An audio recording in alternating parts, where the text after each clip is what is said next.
right, I am recording Chapter 8 lecture.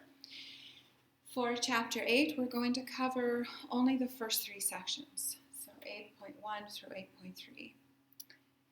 Let's get started.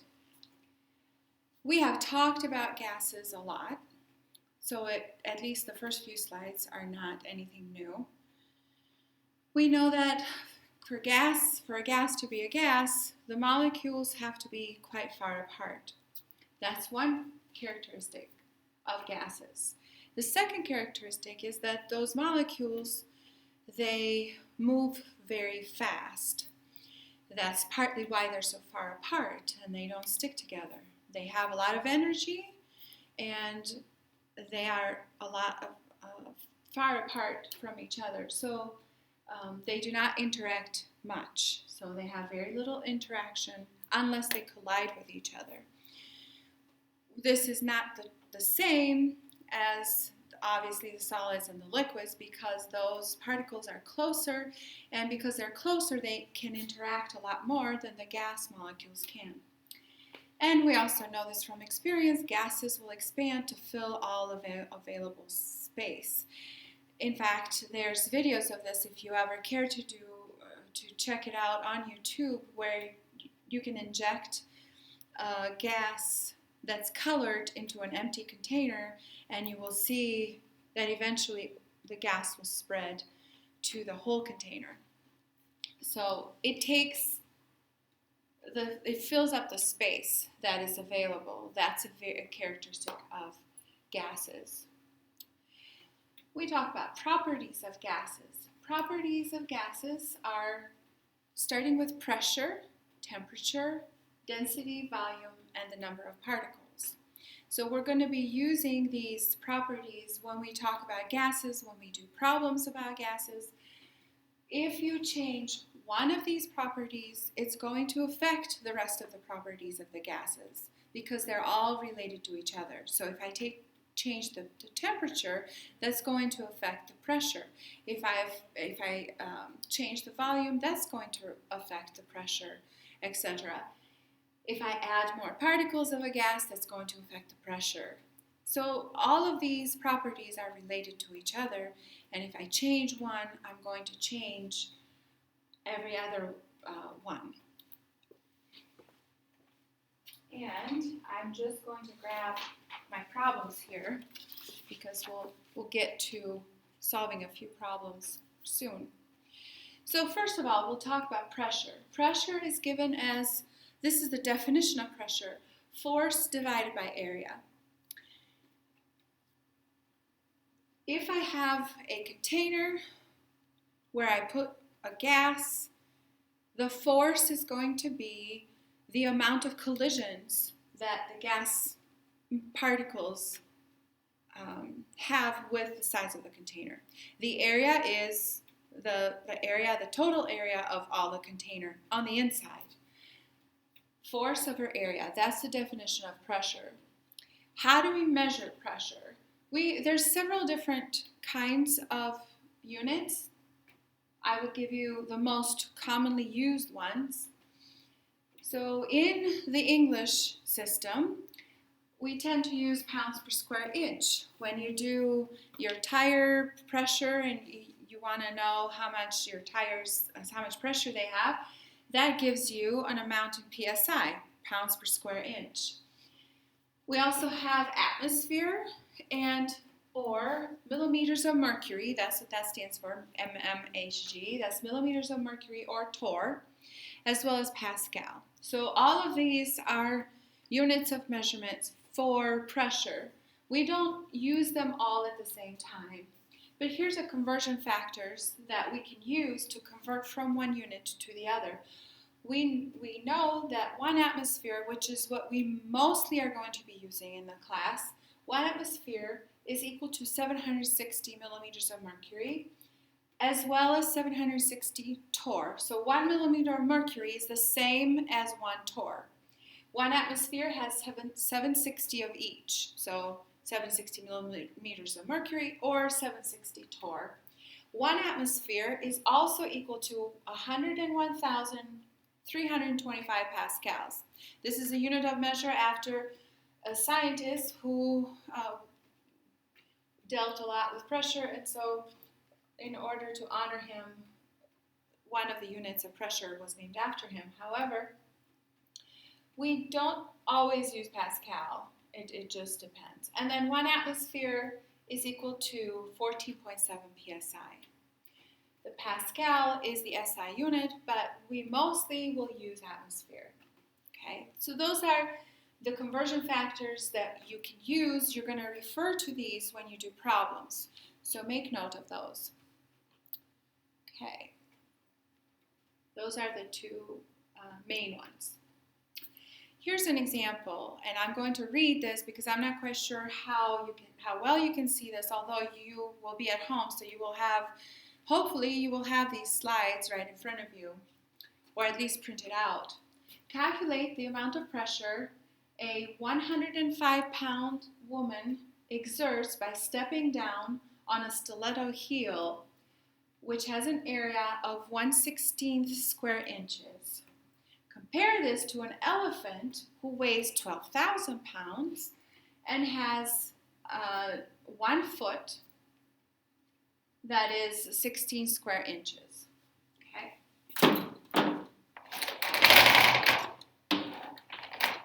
All right, so let's start with the first problem. Well, what do we know? I know that pressure, try to see,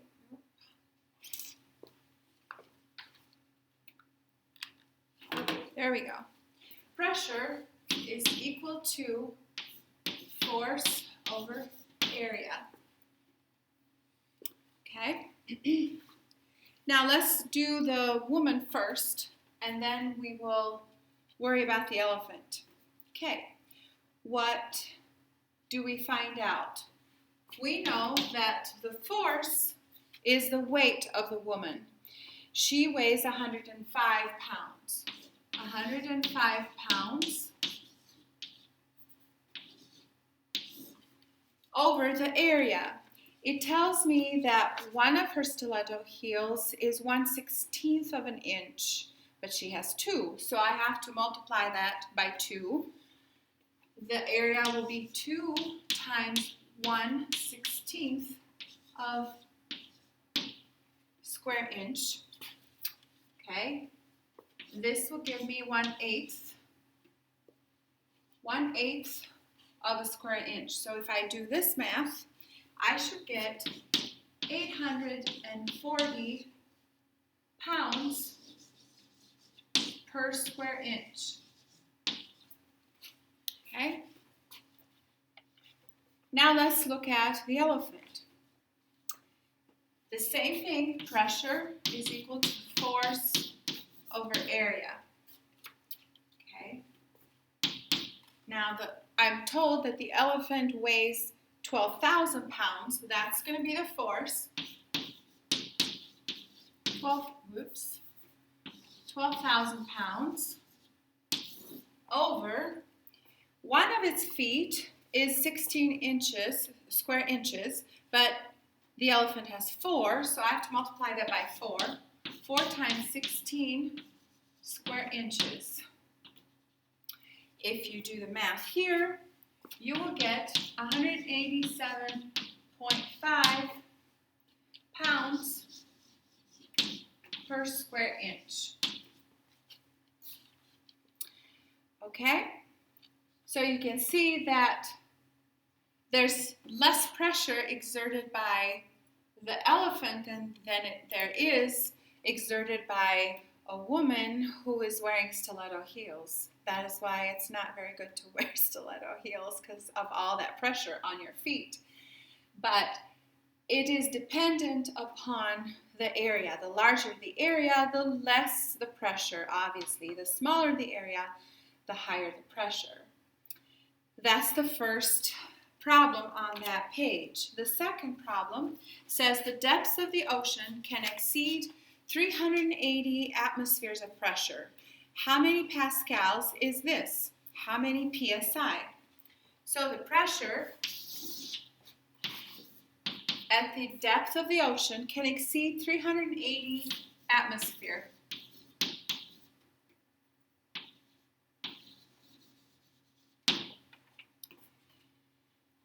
And I need to convert this to first pascals and second pounds per square inch. What do I know? From the previous slide, you had all of the conversion factors. So we know that 1 atmosphere is equal to 101,325 pascals. Also, 1 atmosphere is equal to 14.7 psi. So now I can do the calculations, and I'm going to do them over here. Hopefully you can see them. Okay, always start with the amount you're given. You're given 380 atmosphere. These are your conversion factors. Never start with a conversion factor. So 380 atmosphere, and I know I want to convert this to Pascal. I want pascals on top, I want atmosphere at the bottom.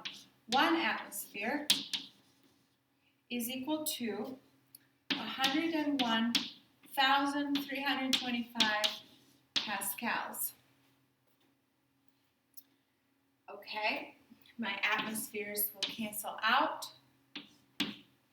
And what I have is 3.85 times 10 to the 7th pascals. That is my calculation. So 380 atmosphere is equal to 3.85 times 10 to the 7th pascal. What about in pounds per square inch? Once again, I start with what I'm given. So 380 atmospheres multiplied by, now I want atmosphere at the bottom, and I want pounds per square inch on top because I want to end up with pounds per square inch. So I know 1 atmosphere is equal to 14.7 psi. My atmospheres will cancel, which will leave me with 5,586 pounds per square inch psi. Okay. So,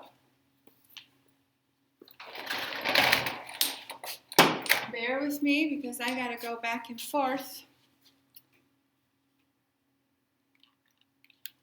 To be able to do this. All right, now we're back to the PowerPoint. Okay, what are the factors that affect the properties of gases? Well, we have several gas laws, and we're going to talk about each one of them.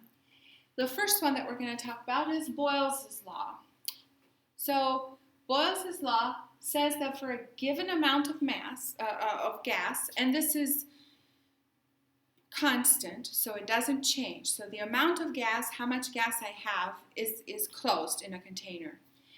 For a given amount of gas, and I don't change the temperature stays constant, the volume is inversely related to the pressure, which means that if I increase the pressure, the volume will go down. If I decrease the pressure, the volume will go up. So this is the mathematical expression up here. V equals a constant over P. That tells me that volume and pressure are inversely related. If they were directly related, it would be V equals a constant times pressure instead of a constant over pressure. But because it's constant divided by pressure, it's inversely related.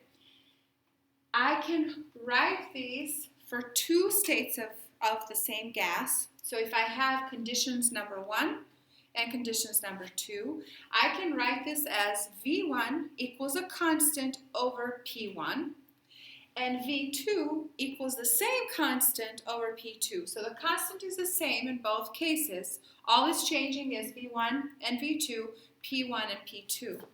Okay? I could isolate the constant in each case by multiplying both sides with P1 here. and both sides with P2 over here.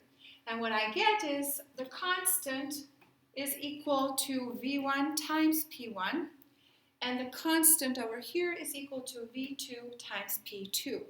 Because these constants are the same value, I can set these equal to each other. So therefore, from these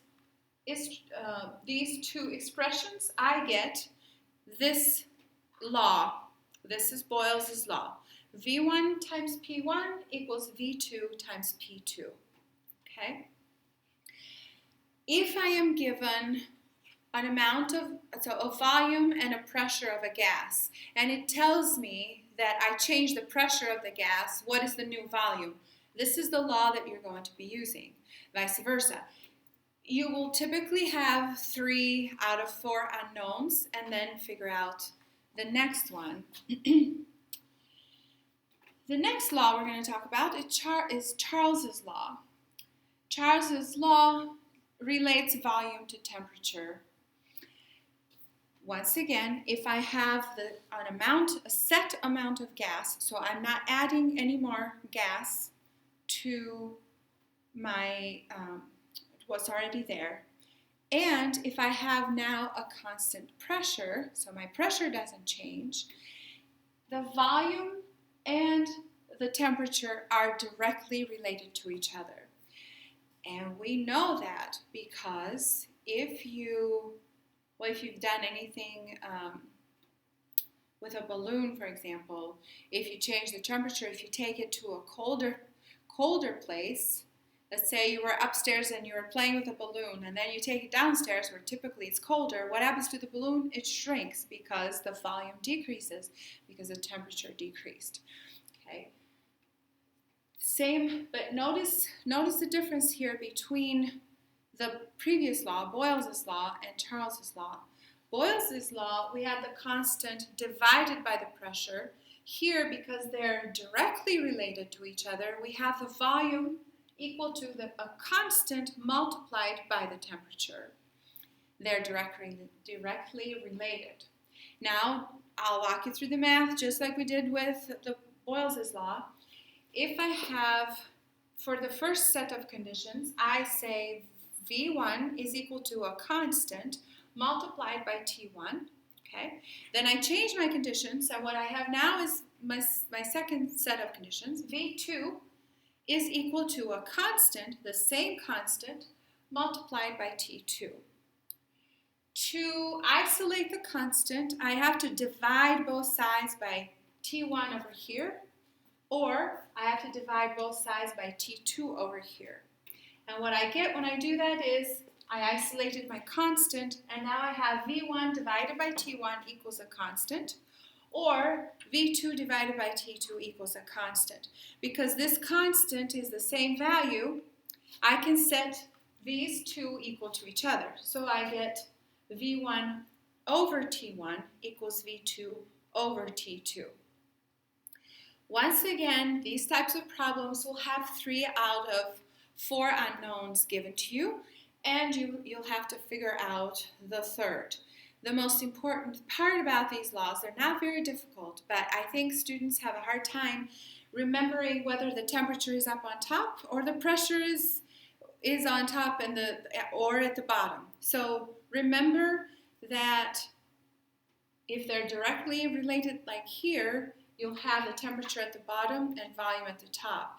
If they're inversely related, you will have both variables, the pressure and the volume, up at the top. Okay. We will deal a lot with ideal gas. We approximate, we assume that most gases in normal conditions, they behave in an ideal gas behavior. Now, if you change the temperature and you change the pressure, so under large temperature, high temperatures and high pressures, gases do not behave ideally anymore, they deviate, but for all purposes of this class, we will deal with ideal gas behavior. We're not going to talk about the corrections to the ideal gas. So, any gas that behaves in a predictable fashion, in a linear behavior, linear relationship for either the following two laws that we talked about, pressure and volume and temperature. What did we say? We said that if pressure, for the first one, Boyle's law, if pressure increases, volume will decrease, and if volume increases, temperature will increase. So these two are inversely related. These two are directly related. We see this behavior in gases that behave ideally. And that's hence the definition of an ideal gas. So if an ideal gas has a linear relationship between these properties, then we say it behaves ideally. If it doesn't, then we are at extreme high temperatures and high pressures. But we're not going to deal with that, as I said. Okay, so let's do a few problems with the laws, Boyle's law and Charles's law, just so we get an idea of what we're doing here. The one important thing to remember about dealing with ideal gases, or all the calculations of gases that we're going to do, is that we will use Kelvin for temperature. You never use Celsius, although it will be given to you in Celsius because that's what we measure typically, but we have to convert that to Kelvin to be able to do these calculations. If you don't, then you're not going to get the correct answers. Okay. Once again,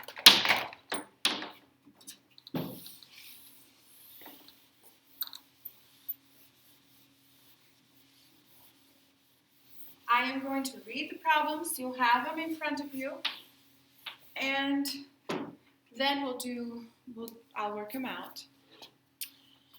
Given an ideal gas held at constant mass and temperature, so I'm not changing the amount of gas and I'm not changing the temperature, you will say, oh, this is Boyle's law.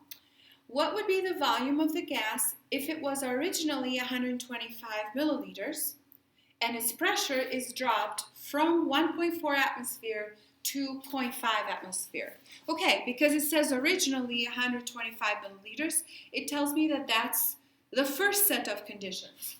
So my V1 is going to be 125 milliliters. That's my original condition. Now it says the pressure is dropped from 1.4 to 0.5 atmosphere. So my original pressure is 1.4, so P1 is going to be 1.4 atmosphere, and P2 is going to be 0.500 atmosphere. I have then to find V2, the new volume. What is my new volume? Okay, well, what do I know? How do I relate these? I relate these by using Boyle's law. Boyle's law, what does it say? It relates pressure to temperature, or pressure to volume. So if I increase the pressure, the volume is going to decrease because they're inversely related.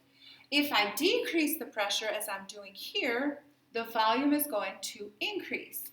So because we know the relationship, we can say, we don't know the numbers yet, but we can say that my new volume should be larger than 125 milliliters because I decrease the pressure, which means the volume is going to shoot up. Okay? So, remember how we said Boyle's law? We have V1 multiplied by P1, not divided, that's the temperature, is equal to V2 times P2. Okay, so that's my initial conditions and the second set of conditions. Okay, I need to find V2. How do I do that? I can divide both sides by P2 to isolate V2. once I do that, I have V1 times P1 divided by P2. Now, most students can isolate the variable. The hardest part is to plug in the correct numbers at the correct place. So this will be V1 is 125 milliliters multiplied by P1, which is 1.4 atmosphere, divided by P2, which is 0.5 atmosphere. And this gives me 350 milliliters. That's my V2. So now I ask myself, does this answer make sense? What do I know about Boyle's law? If my pressure is decreasing, I know that my volume should increase. And that's what I calculate. I calculated it right. If you had gotten these two flipped around, so the two pressures flipped, so if you had 125 milliliters multiplied by 0.5 divided by 1.4, you would have gotten a smaller number than what you started with. And that should have been a red flag saying, oh wait, I know that if I decrease the pressure, the volume should go up, and I have a smaller number than what I started with, so I need to go check my math and make sure that it's not, I haven't made a mistake. Okay, let's look at the next problem.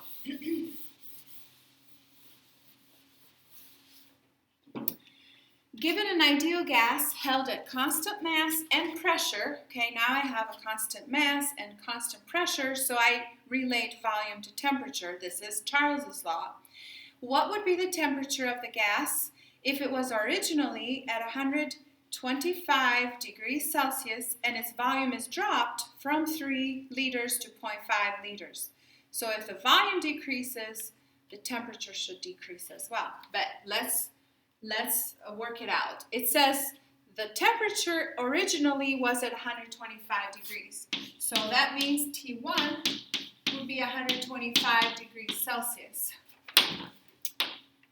Okay, its volume is dropped from 3 liters to 0.5. So that means my V1 is 3. My V2 is 0.5 liters. Okay, what is my temperature, my new temperature, T2? As I said, we cannot use temperature in degrees Celsius. We first have to convert it to Kelvin. It's a simple conversion. All I have to do is take 125 plus 273, and you get 398 Kelvin. That's my temperature. So now I can use Charles's law to calculate my T2. I know that V1 divided now by T1 is equal to V2 divided by T2. I want to isolate T2. The easiest way that I do this is you cross multiply and set everything equal. So V1 I multiplied by T2, and then set it equal to T1 multiplied by V2. Now that I have them in this format, I can isolate T2 because I can divide both sides by V1. It would be a lot easier. So there's my T2. All I have to do now is plug in the numbers. T1 was 398 Kelvin multiplied by V2, so make sure you have V2 on top. V2 is 0.5 liters, 0.5 liters divided by 3 liters, which is the original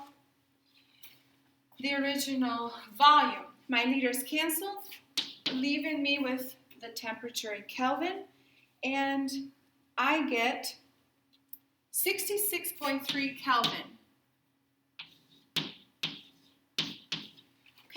To convert this back to Celsius, all I have to do is subtract 273.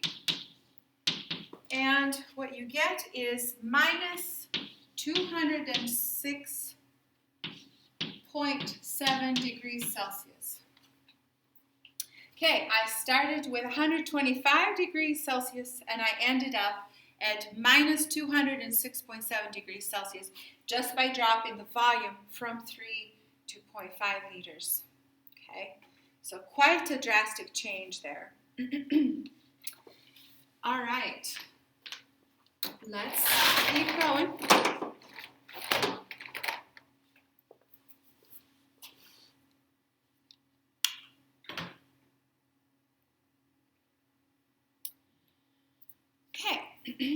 Now, we can take Boyle's law and Charles's law, and we can combine it together to give us one law, and we call that the combined gas law.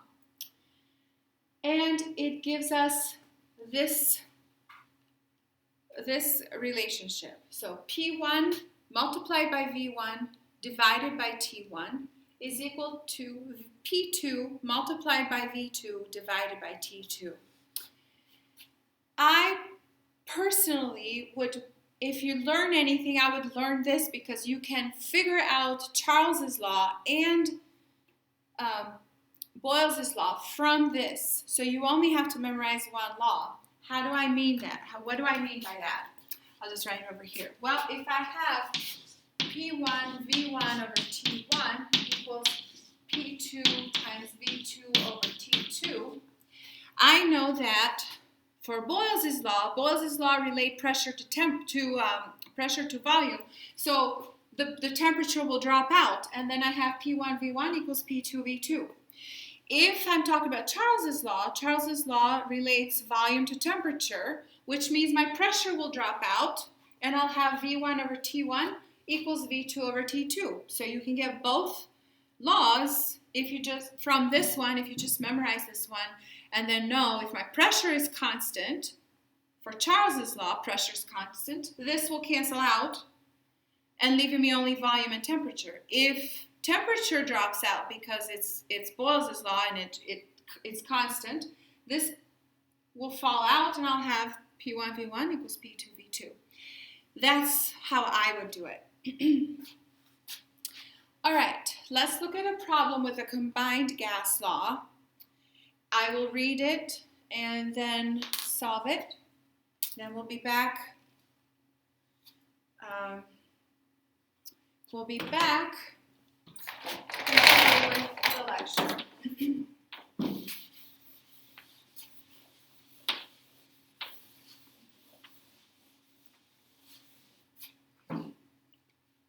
All right, a sample of hydrogen gas occupies 1.25 liters. That's my volume, 1.25 liters.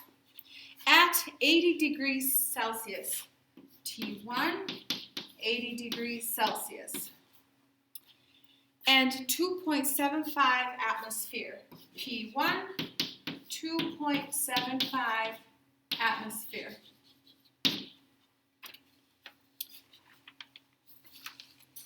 What would its volume be at 185 degrees Celsius, T2, 185 degrees Celsius, and 5 atmosphere, P2 equals 5 atmosphere. What would the new volume be? So what would V2 be? Okay, I pretty much have 5 out of 6 unknowns. I know my combined gas law is P1 V1 over T1 equals P2 V2 over T2. The first thing I need to do is convert the temperatures to Kelvin. I add 273 to both of these, and I get 353 up here. And over here, if I add 273, I get 458 Kelvin. All right, I need to isolate V2. Once again, multiply across the equal sign and set them equal to the other cross multiplication.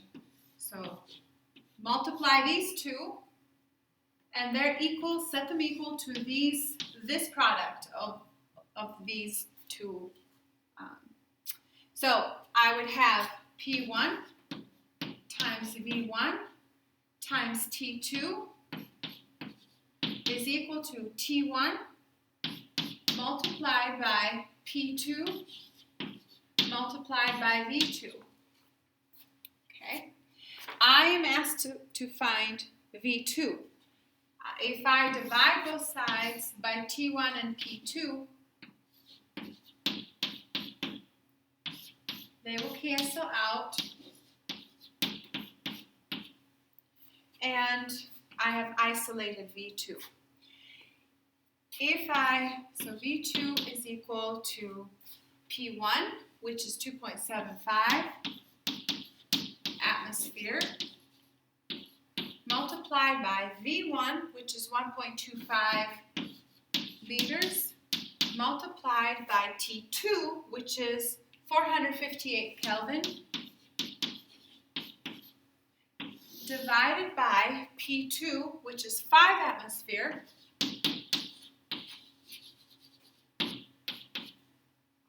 divided again by T1, which is 353 Kelvin. My Kelvin cancels out, my atmosphere cancels out, leaving me with liters.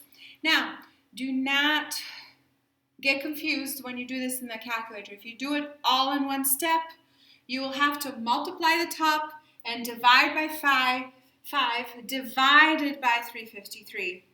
If it's easier for you, multiply the top, multiply the bottom, and then do the division. But if you're doing it in one step, you have to divide by this, you have to divide by that. Don't get fooled by that multiplication. These are multiplied, but the top is still divided, obviously, divided by both of these, okay? So if you do the calculation, you will get 0.892 liter, and that's my new volume, okay?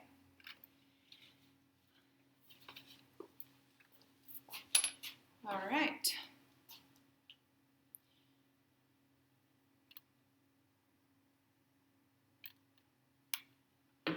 Let's keep going. Talk about Gay-Lussac and Avogadro's laws. Okay, so Gay-Lussac's law states that combined gases react in small whole number ratios, okay? So if I combine several different gases together, they always react in small whole number ratios, okay? And we've seen this before, sounds familiar, because we've been doing this stoichiometrically, okay?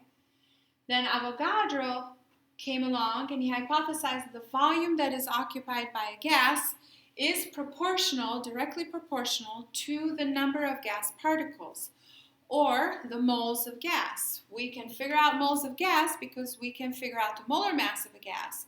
If we know the amount of gas in grams, we can calculate the moles.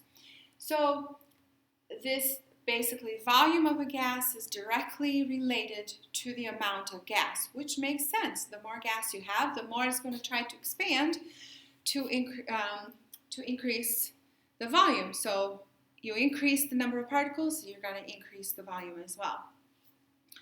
So these are two other laws that we're going to combine, okay? We're going to combine in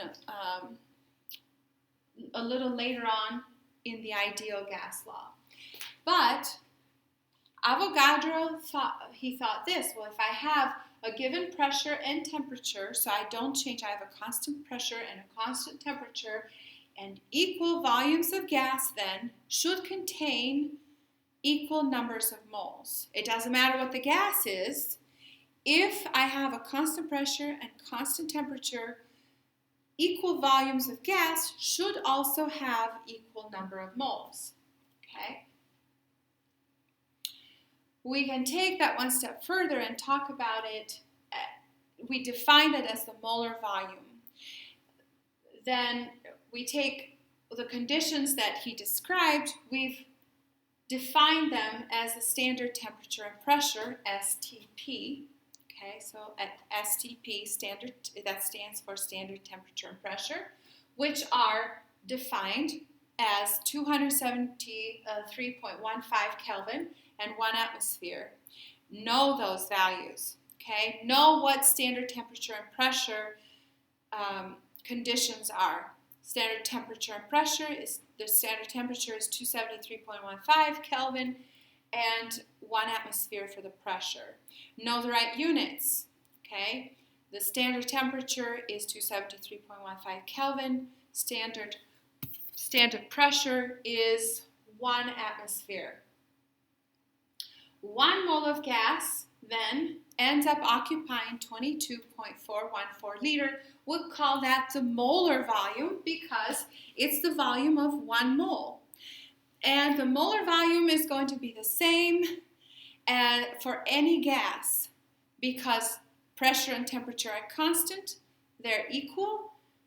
The amount of moles of each gas is equal, which means that the molar volume it gives us the same value, 22.414 liters for all types of gases. It doesn't matter what the gas is, okay? This is defined once again as molar volume because the molar volume is the volume of 1 mole of gas at standard temperature and pressure. That is the definition. Okay, we'll stop here and I will do part 2 in just a little bit.